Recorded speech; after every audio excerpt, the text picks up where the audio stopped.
Aula número 3 do curso de Iniciação ao Espiritismo.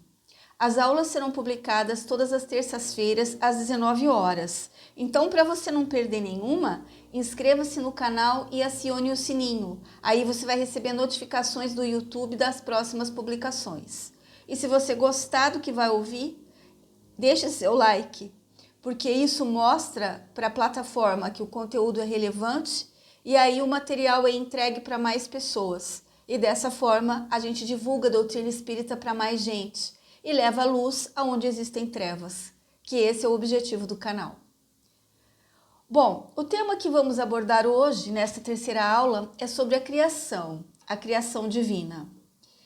É sempre muito agradável quando encontramos um grupo de pessoas reunidas para estudar as leis divinas à luz da doutrina espírita. Eu sinto grande satisfação em compartilhar com vocês essas reflexões e lembrar que nos livros espíritas há registros importantes sobre o nosso tema de hoje, que é a criação. Já tivemos encontros falando sobre Deus, o Criador. Agora abordaremos a obra da criação divina. Se numa noite sem nuvens, longe das luzes da cidade, olharmos para o céu, mesmo sem o auxílio de telescópios, poderemos enxergar milhares de estrelas cintilando. Os estudiosos dizem que a olho nu conseguimos avistar até 6.000 delas, mas esse número é insignificante diante da imensidão que existe no espaço, pois essas estrelas fazem parte de uma galáxia. As galáxias são imensos agrupamentos de estrelas. Cada uma pode conter mais de 100 bilhões de astros. Assim, comparado a isso, os 6.000 que enxergamos são quase nada. Além das estrelas, as galáxias abrigam outros corpos celestes, como planetas, cometas, asteroides, meteoros, satélites naturais e nebulosas, que são nuvens de poeira e gases que ainda não se condensaram totalmente. Existem inúmeras galáxias espalhadas pelo universo. Quando vistas por potentes telescópios, parecem faixas luminosas, como se fossem trilhas brilhantes no céu.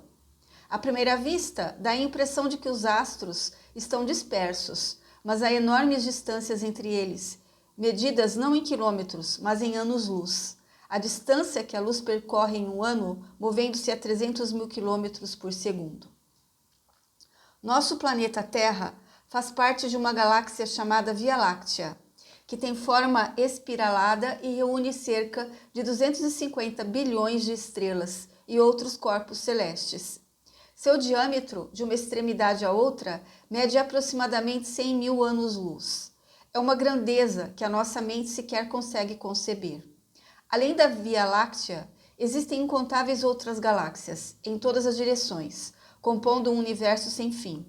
Os astrônomos estimam que existam pelo menos 100 bilhões de galáxias no universo conhecido. Se observarmos uma imagem da Via Láctea, notaremos que o nosso sistema solar ocupa um pequeno cantinho dessa imensidão. Dentro desse sistema, temos o Sol, uma estrela de tamanho médio, e seus planetas, Mercúrio, Vênus, Terra, Marte, Júpiter, Saturno, Urano, Netuno e até pouco tempo Plutão, hoje classificado como um planetóide. É nesse cantinho de uma galáxia entre bilhões que nos encontramos.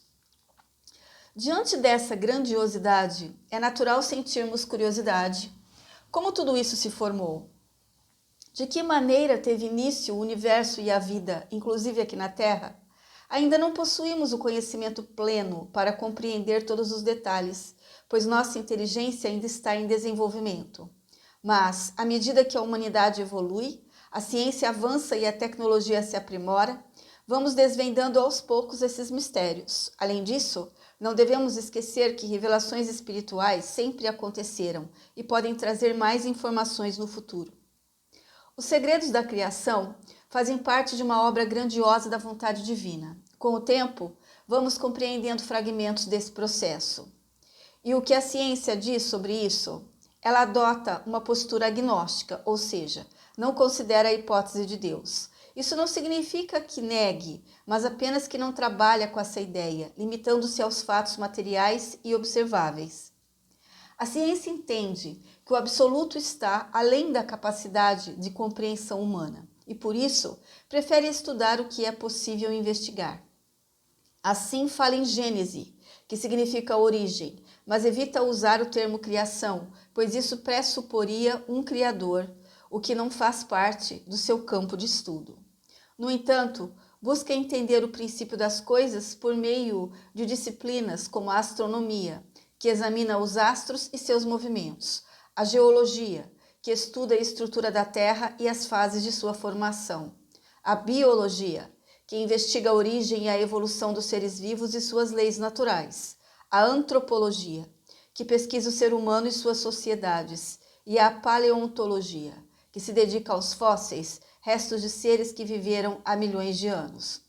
Essas ciências utilizam diversos métodos para estudar o passado, como a radioatividade, análises químicas, raio-x, infravermelho, ultravioleta e principalmente o teste do carbono 14, que permite estimar a idade de materiais orgânicos. Assim, conseguem calcular com relativa precisão o tempo de existência de certas coisas. Sobre a origem do universo e da Terra, a teoria mais aceita atualmente é a do Big Bang, uma expressão inglesa que significa grande explosão. Segundo essa hipótese, o universo teria surgido há cerca de 13,7 bilhões de anos, a partir de uma enorme explosão que dispersou matéria e energia, dando origem a tudo que existe. A Terra, em particular, teria se formado há aproximadamente 4,5 bilhões de anos, passando por longos períodos, chamados de eras geológicas. Durante essas eras, a vida foi surgindo e se transformando. As mais antigas formas de vida surgiram nos mares primitivos, quando a superfície da Terra ainda era muito quente. Ali, as primeiras formas microscópicas começaram a se desenvolver, multiplicar e sofrer mudanças. Comparando de maneira simples, seria como a preocupação atual com a água parada e o desenvolvimento das larvas do mosquito da dengue. Assim também se iniciaram as primeiras formas de vida, evoluindo gradativamente. Com o passar das eras pré-cambriana, paleozoica, mesozoica e cenozoica, surgiram os vegetais, os répteis, as aves e os mamíferos. Por fim, a espécie humana apareceu como a etapa mais avançada da evolução orgânica. O corpo humano representa o ponto culminante desse longo processo. As primeiras formas humanas teriam surgido há cerca de 1,75 milhão de anos. Mas o homem moderno, tal como somos hoje, só surgiu muito depois. Quando se fala que viemos do macaco, isso é apenas uma maneira simplificada de explicar, pois, na verdade, os seres humanos e os macacos descendem de um ancestral comum. De um desses ramos evolutivos surgiu o gênero Homo, ao qual pertencemos. Se observarmos imagens de embriões de diferentes espécies, veremos poucas diferenças nas fases iniciais. Por exemplo, embriões de tartarugas, galinhas, cães e humanos são muito semelhantes no começo do desenvolvimento. Isso porque todas as espécies compartilham uma origem comum e seguem um modelo semelhante nas primeiras etapas da vida. Ao longo da gestação, nosso embrião apresenta vestígios dessas fases antigas, como brânquias, cauda e outros traços herdados de formas primitivas, que depois desaparecem. Isso mostra como a evolução moldou os seres vivos ao longo do tempo. Essa é, resumidamente, a maneira como a ciência tenta explicar a origem do universo, da Terra e da vida, sem abordar, contudo, a questão espiritual e o papel de Deus na criação. Mas para nós, que estudamos a doutrina espírita, sabemos que tudo isso é obra da vontade divina, que se manifesta através de leis naturais, perfeitas e imutáveis. Deus não precisou vir e colocar a vida no universo, ela já estava lá. Quando o Criador fez o universo, esses princípios já haviam sido semeados, não é algo que começou agora. Quando as condições do meio se tornaram favoráveis, a vida simplesmente se manifestou. É como a terra que a olho nu parece vazia, sem nada, mas basta cair uma chuva, surgir um pouco de sol e logo despontam pequenas plantinhas. De onde vieram? De onde surgiram? Estavam ali escondidas sob a terra, na forma de sementes, de germes, apenas esperando as condições ideais para brotar. Assim também aconteceu com a vida no universo. Ela surgiu a partir das substâncias criadas por Deus, onde ele já havia colocado os elementos da vida orgânica. Quando chegou o momento certo, Esses elementos começaram a se combinar, a se transformar. Da simplicidade surgiram as formas mais complexas.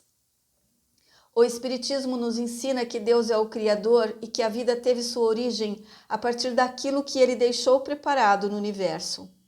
As substâncias que formaram a Terra já traziam os elementos orgânicos necessários. E quando as forças naturais que os mantinham separados cessaram, as transformações começaram a acontecer. Esses elementos se agruparam e, animados espiritualmente, ou seja, sob a ação do princípio espiritual, começaram a dar origem aos seres. Esses seres foram se diversificando. Cada espécie trazia em si a capacidade de se reproduzir, de gerar novos corpos, assim como o homem e a mulher carregam consigo os elementos necessários para gerar a vida. Também os primeiros seres continham essa potencialidade. Aqui, o Espiritismo se distancia um pouco da explicação tradicional da ciência.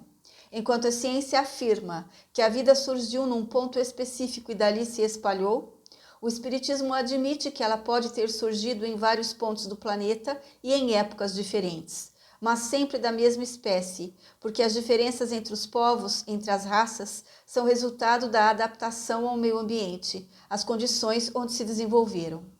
Nós vimos então as ideias da ciência, conhecemos a explicação do Espiritismo e agora é importante lembrar a visão da Bíblia. Muita gente se apega à Bíblia como única fonte verdadeira.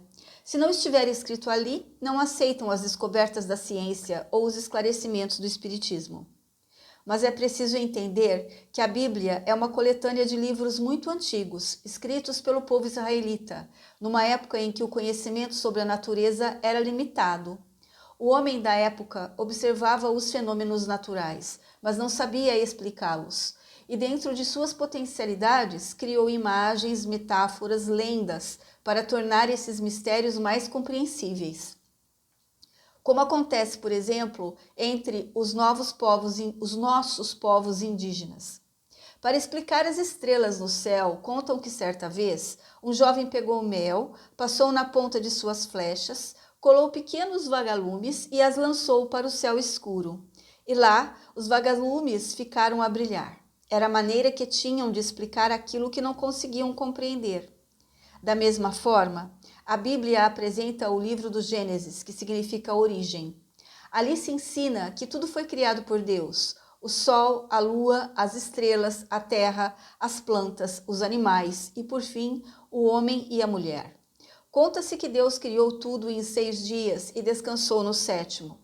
Mas não se explica como isso aconteceu, apenas que foi por sua vontade. Faça-se a luz, e a luz se fez.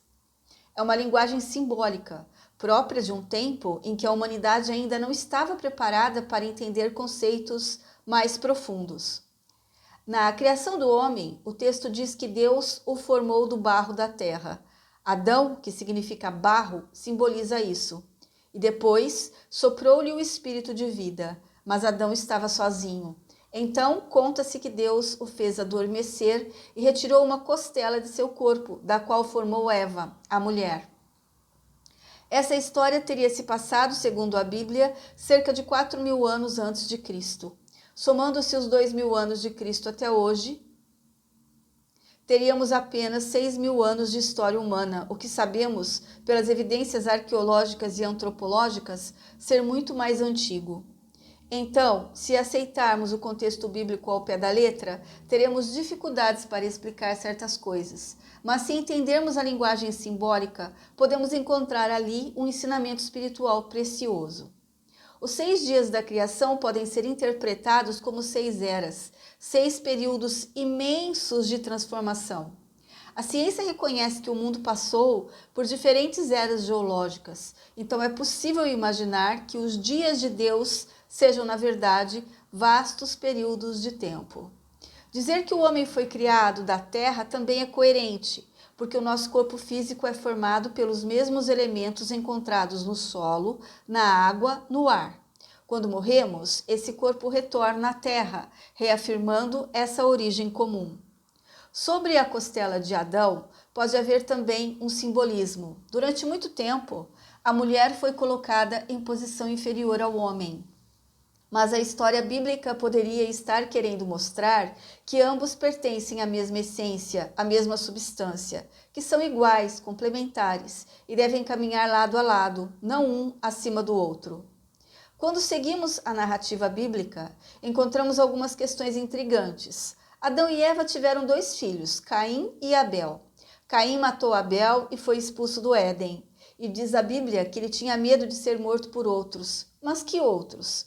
Se só existiam Adão e Eva. Mais adiante, Caim se casa e constrói uma cidade. Mas com quem? Para quem?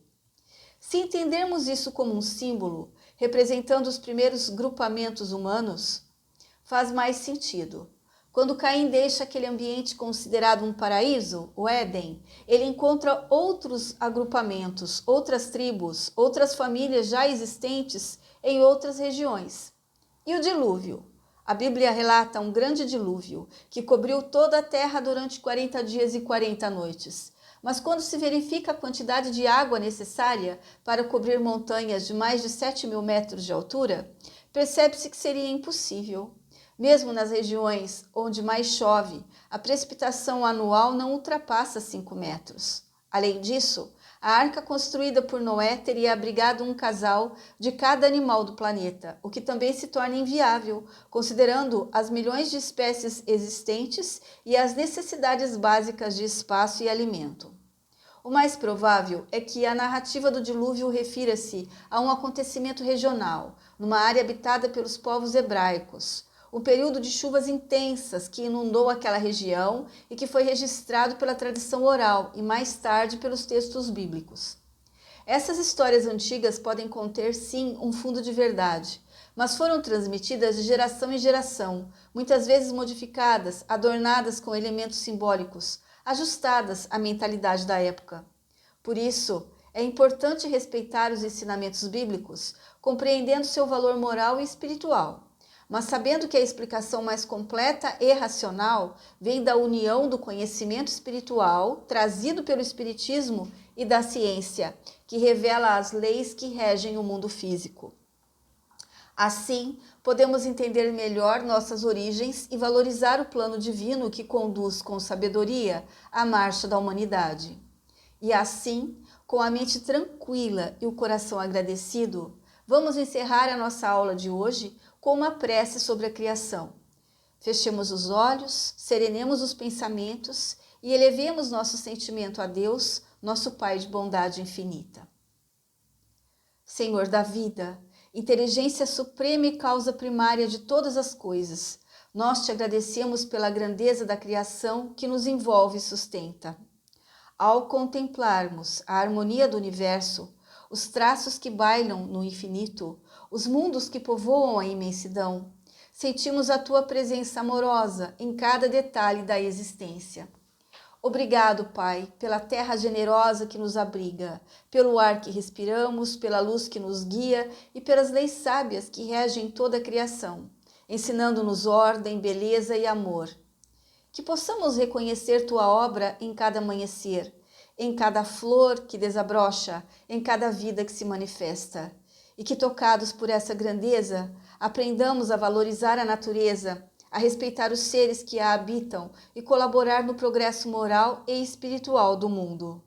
Conduze-nos, Senhor, para que sejamos instrumentos do bem, refletindo em nossos atos a sabedoria da tua obra e seguindo confiantes no caminho da evolução. Que assim seja. Se você ficou até aqui comigo, é porque quer conhecer mais sobre o Espiritismo. Então se inscreve no canal, ativa o sininho para acompanhar as próximas aulas e deixe o seu like, por favor. Muito obrigada por me ouvir e até a próxima aula. Vida longa e próspera para todos.